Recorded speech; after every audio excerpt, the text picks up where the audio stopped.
Isaiah chapter 16 verse 10. I'd like to pray a prayer for us from there.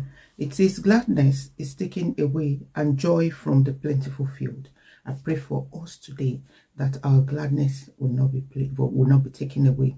And a field that is plentiful, meaning that it brings out a lot of fruit. And that can be the source of joy. And I say in the name of Jesus, I pray in the name of Jesus that thing, that situation, the environment that is giving you plenty of joy, that is giving you gladness, would not be taken away from you in Jesus' name.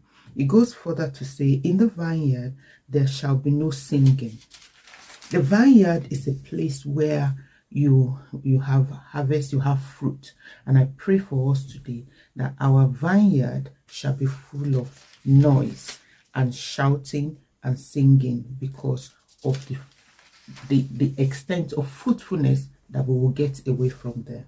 Further, it says, nor will there be shouting, no traders will trade out wine in the presses. Of course, if there's a lot of harvest, it means that there will be a lot of chatter, there will be a lot of activity, and the reverse will be the case if there's not a lot of things going on.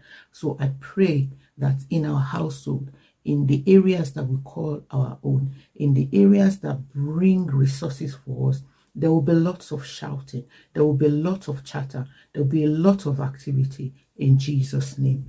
Again, it says, no traders will trade out wine in the presses.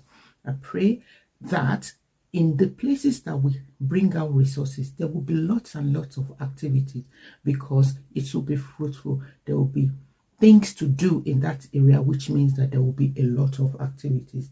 And I have made their shouting cease. The Lord will give us cause not to have our shouting to cease. It will give us a cause for there to be activities and talking and chatter and shouting in the places that our resources come from. In Jesus' name, amen.